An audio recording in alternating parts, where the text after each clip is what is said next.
بسم الله الرحمن الرحيم خيارتا وإذن سلامي ما أنت وحربا إنا برامج ير أو كوبن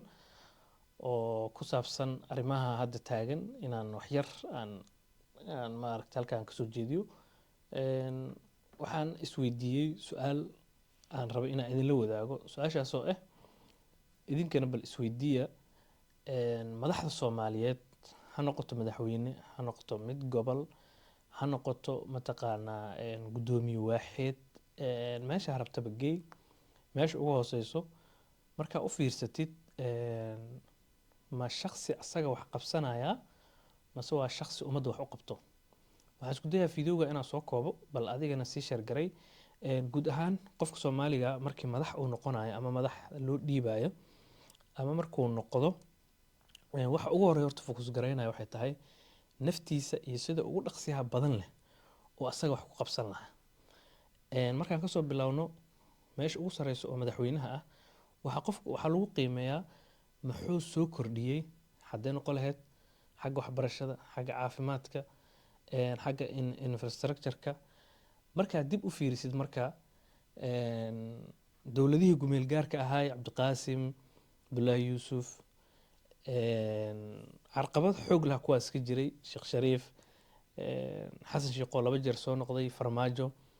balama aad iyo aad ma aragtay u badanay inta badan qaadayeen laakiin markii ay imaadeen waxay qabteen marka u fiirsatid iyo ayaga shakhsiyan markay booska imaadeen markay ka tageen wixii ay la tageen isma lahan haddana dadka Soomaaliyeed waxa u maleysaa dad aad u ilowsho badan u ilowsho dhow inay yihiin maxaa yeelay ninka madaxda markuu imaanayo aad loogu sacbinaa waa lala riyaaqa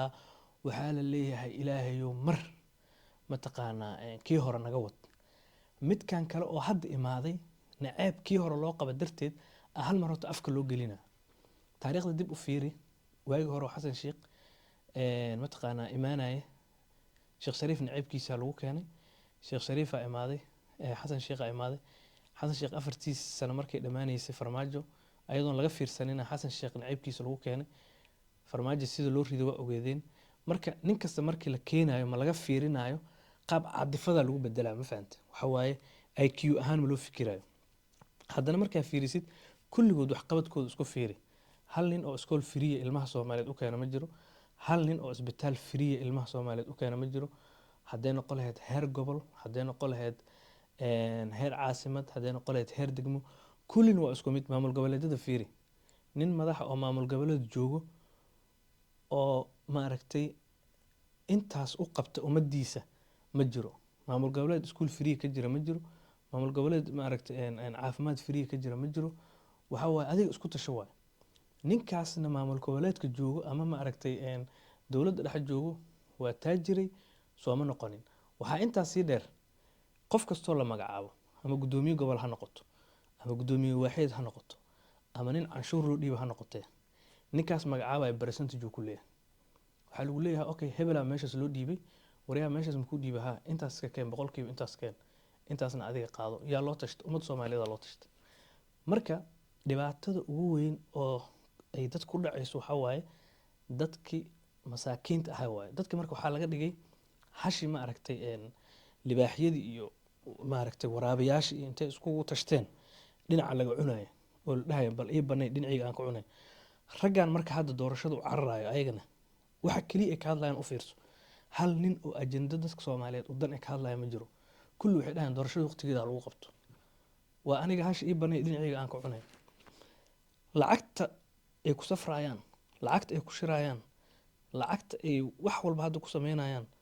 waa deen adiga kugu maqan labada sano ugu horeyso haddii uu ku guuleysto waxa waaye lacagta asagoo ku baxday oo doorashada ugu baxday horta ka soo gudaa labada sano ku xigtana tii oo ku soo noqon lahayo aruurina marka dowra saasaan ku jirnaa oo weligeed aan dhamaanaynin ay u baahan tahay in loo istaago dhalinyarada inta u istaagaan ee waxaas ka hortagaan laakiin waxa idin sheegaa inta hadda taagan oo xilka u tartamayso hal shakhsi oo ninka hadda joogo ma aragtay idinkaaga roon inuuna jirin taageera hadda aniga madaxweynaha hadda jooga aan u qabano hadalkaas ma idin dhahayo maxaa yeelay kulli waa isku bays waay wax ummadda soomaaliyeed ee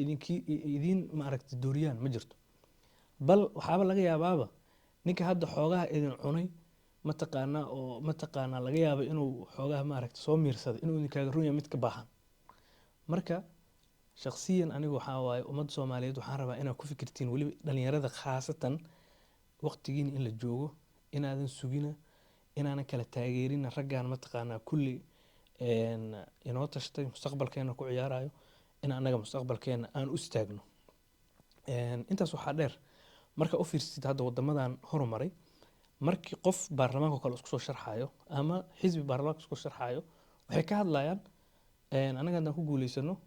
waxbarashada waxaasaan ka qabanaynaa iskuulkaasaan dhisaynaa caafimaadka waxaasaan ka bedelaynaa wadooyinkaasaan dhisaynaa markii ay yimaadiin waa lagula xisaabtamaa wixii ay ka hadleen